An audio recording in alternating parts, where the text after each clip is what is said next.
Bonjour, mesdames, messieurs, chers collègues.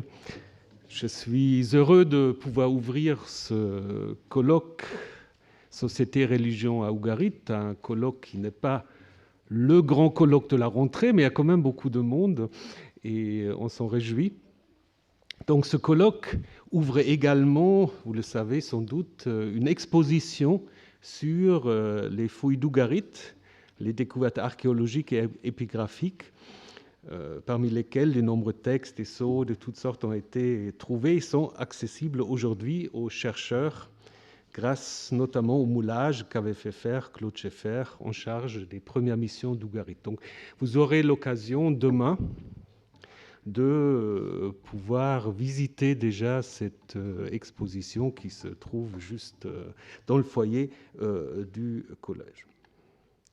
Donc les nombreuses découvertes qui ont été faites au site d'Ougarit, et on espère encore bien d'autres, malgré la situation actuelle difficile que nous connaissons tous, ont donc apporté des nouveaux éclairages quant à l'histoire politique, économique et religieuse du Levant et de tout le Proche-Orient ancien. C'est pour cela le colloque qui s'intitule « Société et religion à Ougarit » et qui donc commence aujourd'hui et qui continuera demain toute la journée.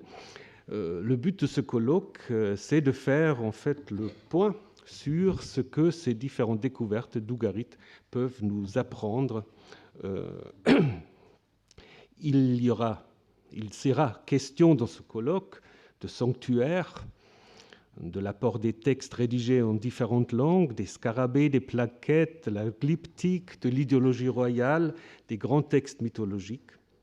Et je pense que nous pouvons nous attendre à des communications passionnantes qui permettent de mesurer encore davantage l'importance du site d'Ougarit, dont la découverte, je pense, a été un des événements les plus importants du XXe siècle de l'archéologie du Levant, voire du Proche-Orient.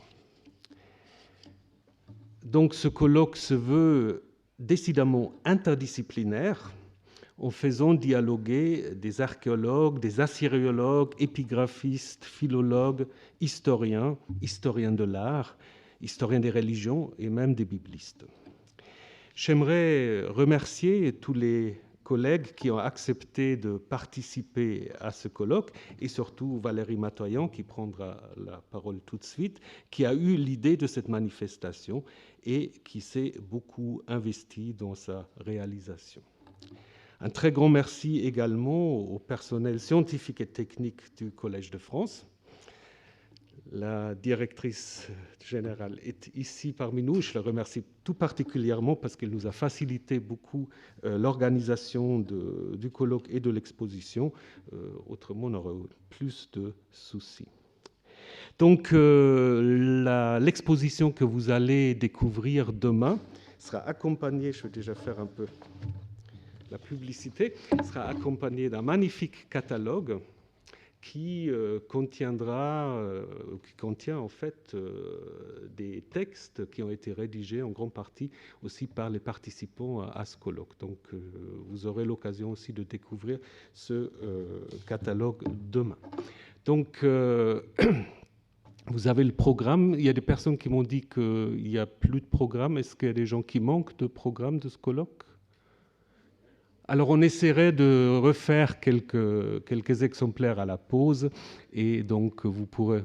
Il y a déjà l'entrée, alors magnifique. Donc, Hervé Gonzalez, Monater, s'en est déjà chargé. Donc, voilà. Très bien. Alors, je donne maintenant brièvement la parole à Valérie, et puis on commencera avec les communications comme prévu dans quelques minutes.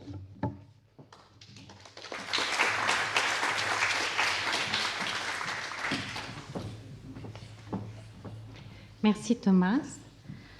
Mesdames, Messieurs, chers collègues, c'est un honneur d'être ici aujourd'hui en cette rentrée de septembre. Et puis, c'est également une grande joie de vous voir aussi nombreux dans cette salle. Cela fait chaud au cœur qu'il y ait autant de personnes qui s'intéressent aux études ougaritiques et aux travaux qui sont effectués plus largement en Syrie.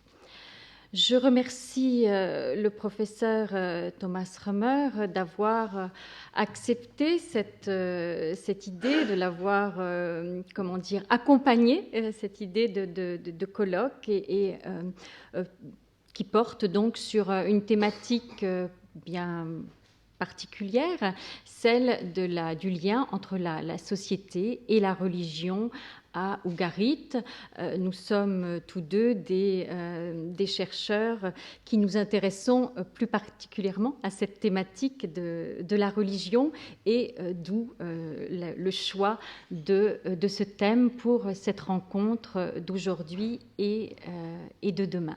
Donc un grand merci au professeur Römer, au Collège de France qui offre un cadre prestigieux pour cette rencontre et également donc à tous les services techniques du Collège de France.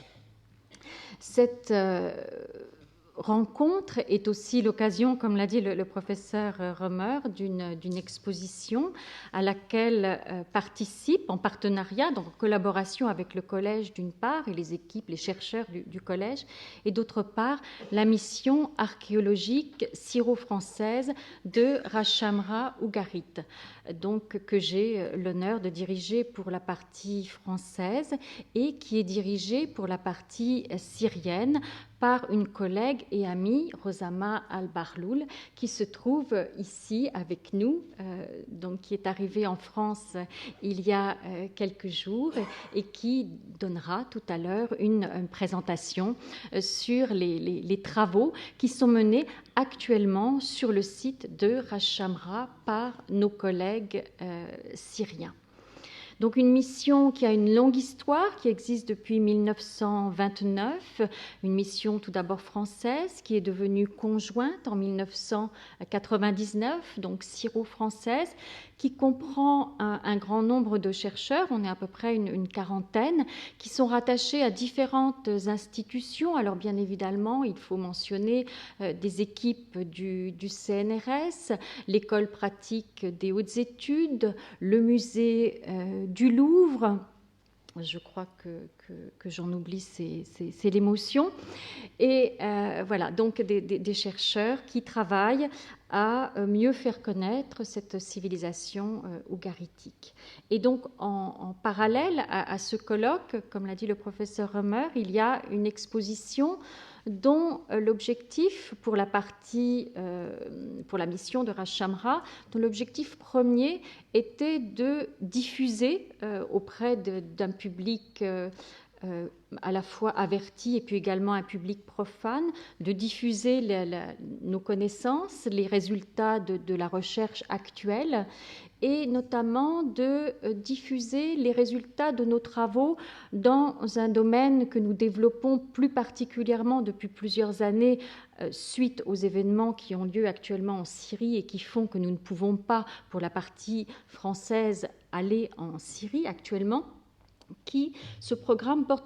Enfin, l'un de ces programmes prioritaires de la mission est l'exploitation scientifique des archives anciennes de la mission. Et donc, ce qui explique aussi le fait que ce lieu du Collège de France, puisque le fonds Schaeffer, des archives Claude Schaeffer, qui a été le fouilleur pendant plusieurs décennies, l'inventeur du site et le fouilleur de Rachamra pendant plusieurs décennies, eh bien ce fonds Schaeffer est conservé au service des archives du Collège de France. Donc voilà, une volonté de valoriser, de diffuser la recherche, ceci dans un cadre pluridisciplinaire, comme on l'a déjà souligné, avec donc des chercheurs de différentes institutions. C'est aussi l'occasion pour la mission de présenter les résultats de ces publications et à l'entrée, nous avons la chance de pouvoir avoir un stand de notre éditeur qui présente les publications. Alors il s'agit d'une présentation simplement des publications et vous pourrez voir notamment eh bien, qu'il y a deux volumes de la mission qui sont parus avec le millésime de l'année 2016 avec notamment des contributions concernant l'exploitation des archives du fonds Schaeffer. Donc voilà, je terminerai. Alors bien évidemment, c'est aussi un plaisir d'accueillir des chercheurs qui sont extérieurs à la fois au Collège de France et à la mission de Ras Shamra, et qui sont rattachés à l'Université de Genève, à l'Université d'Édimbourg, à l'Université de Strasbourg, et qui nous font l'honneur d'être aussi ici parmi nous à l'occasion de ces 2 journées. Voilà. Je vous souhaite à toutes et à tous, je nous souhaite à toutes et à tous deux très belles journées d'échange. Et voilà, je laisse la parole au premier.